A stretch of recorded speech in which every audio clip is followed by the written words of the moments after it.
everybody, it's Mrs. Whittle. I am going to read chapter 17 of Charlotte's Web called Uncle.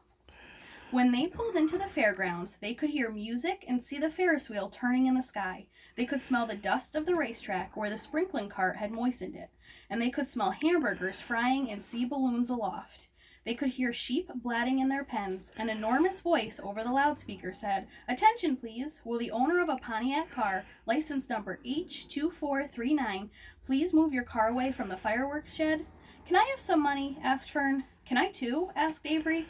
"I'm going to win a doll by spinning a wheel, and it will stop at the right number," said Fern. "I'm going to steer a jet plane and make it bump into another one." "Can I have a balloon?" asked Fern. "Can I have a frozen custard and a cheeseburger and some raspberry soda pop?" asked Avery. "You children be quiet till we get the pig unloaded," said Mrs. Arable. "Let's let the children go off by themselves," suggested Mr. Arable. "The fair only comes once a year." Mr. Arable gave Fern 2 quarters and 2 dimes. He gave Avery 5 dimes and 4 nickels. "Now run along," he said, "and remember, the money has to last all day. Don't spend it all the first few minutes. And be back here at the truck at noontime so we can all have lunch together. And don't eat a lot of stuff that's going to make you sick to your stomachs. And if you go in those swings," said Mrs. Arable, "you hang on tight. You hang on very tight. Hear me? And don't get lost," said Mrs. Zuckerman. "And don't get dirty. Don't get overheated," said their mother. "Watch out for pickpockets," cautioned their father. "And don't cross the racetrack when the horses are coming," cried Mrs. Zuckerman. The children grabbed each other by the hand and danced off in the direction of the merry-go-round, toward the wonderful music and the wonderful adventure and the wonderful excitement, into the wonderful midway where there would be no parents to guard them and guide them, and where they could be happy and free and do as they pleased. Mrs. Arable stood quietly and watched them go. Then she sighed. Then she blew her nose. "Do you really think it's all right?" she asked. "Well, they've got to grow up sometime," said Mr. Arable, "and a fair's a good place to start, I guess."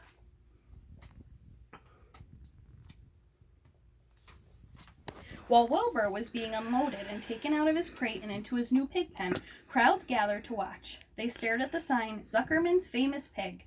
Wilbur stared back and tried to look extra good. He was pleased with his new home. The pen was grassy, and it was shaded from the sun by a shed roof. Charlotte, watching her chance, scrambled out of the crate and climbed a post to the underside of the roof.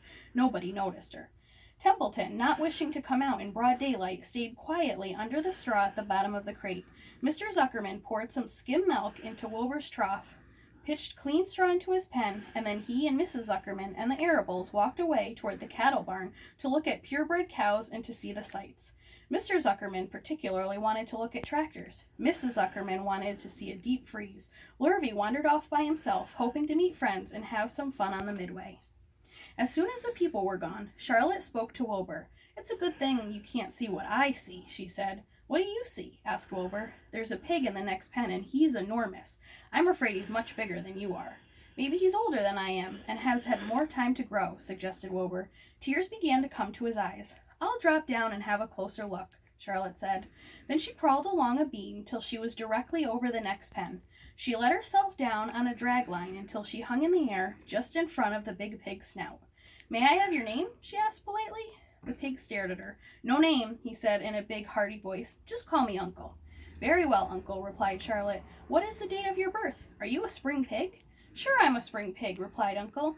"What did you think I was, a spring chicken? Ha ha, that's a good one, eh, sister?" "Mildly funny," said Charlotte. "I've heard funnier ones, though. Glad to have met you, and now I must be going." She ascended slowly and returned to Wilbur's pen.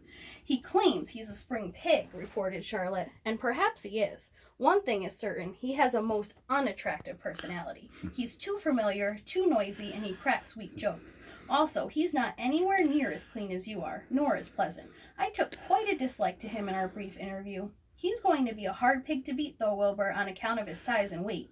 But with me helping you, it can be done." "When are you going to spin a web?" asked Wilbur. "This afternoon, late, if I'm not too tired," said Charlotte. The least thing tires me these days.